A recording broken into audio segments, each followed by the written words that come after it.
Hi කොහොමද මගේ යාළුවෝ හැමෝටම ඔයාලා හැමෝම හොඳින් ඇති කියලා මං හිතනවා. අද මං කරන්න යන්නේ මගේ පැල ටිකට බෙහෙතක් දෙන්නයි යන්නේ.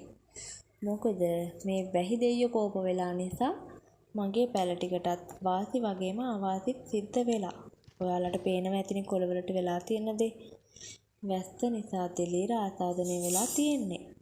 මේ ටිකට දැම්ම බෙහෙත් නොකරොත් මට මගේ පැල ටික බේරගන්න බැරි වෙනවා. මොනවද ඉතින් මං අද ඒකට කරන්නේ? මං දන්න දවසේ ඉඳලා මම මගේ පැලවලට දාන දෙයක් තමයි කොණ්ඩිස් වතුර. සාමාන්‍යයෙන් අපි තුවාලයක් වුණත් ඒක කරනවානේ. අපේ තුවාලයකට වුණත් අපි කොණ්ඩිස් වතුර දානවා සාමාන්‍යයෙන් හොඳ වෙනවා. ඒ වගේ තමයි පැලවලට. කොණ්ඩිස් වතුර කියන්නේ හොඳ බෙහෙතක්. මම මෙතන වතුර ලීටරයකට කොණ්ඩිස් ඇට ග්‍රෑම් 5ක් කලවම් කරගෙන තියෙනවා. මම නම් ලීටරයක් මැනලා දැම්මේ නැහැ. නමුත් අර මගේ හිතේ මිම්මට තමයි පුරුද්දට මම ඒක කලවම් කරගත්තේ. ඔයගොල්ලෝ මැනලා ගන්නව නම් මැනලා ගන්න. මොකද ඒක අර ගොඩාක් කොණ්ඩිස් අඩුවට දැම්මා කියලා මේකට තේරුමක් නැහැ. ඒක නිසා කොණ්ඩිස් ටිකක් හොඳට වැඩියෙන් තියෙන තරමට වැඩිපුර නෙමේ ලීටරයකට ග්‍රෑම් 5ක් වගේ දාලා තමයි මේක කොහොමදත් කරන්න ඕනේ. ඉතින්ලාම අපි මේ තියෙන සවුත් වුණු කොළ ඔක්කොම ටික කඩලා දාන්න ඕනේ. මොකද ඒක කොළයක් හරි ආයෙ වැදුනොත් ඒක බෝ වෙනවා. ඒක නිසා මේ කොළ ටික ඔක්කොම කඩලා දාලා ඒ කඩන තැන් වලටත් වදින්න එක තමයි මේ වතුර එක වක් කරන්න ඕනේ.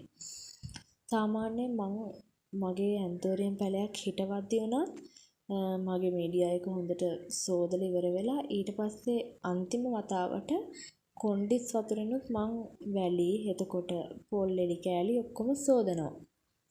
ඒ සෝදලා ඉවර වෙලා තමයි මං පොට් කරන්න ගන්නෙ. මම මගේ පැල ටිකත් කොණ්ඩිස් වතුර දාලා තියලා තමයි ගත්තේ.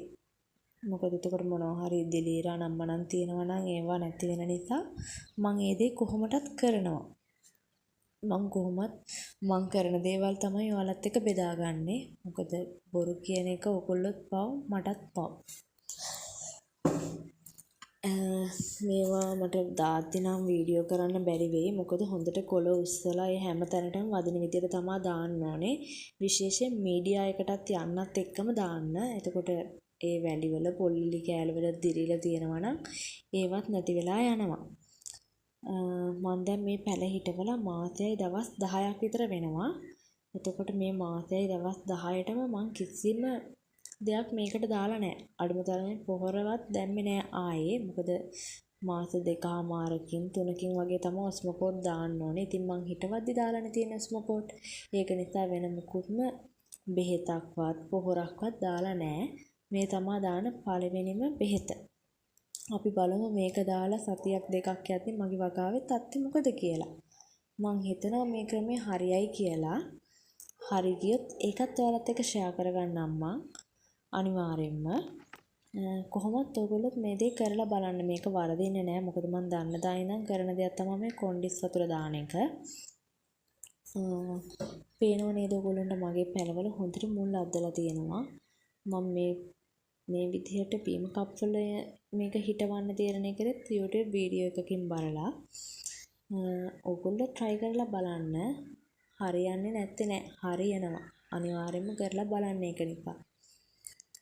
අනිත් එක තමයි පොඩ්ඩක් මේක ලෙඩක් හැදීගෙන එනවා දැක්ක ගමන් මේවා කඩලා අයින් කරන එක අපිට හොඳයි.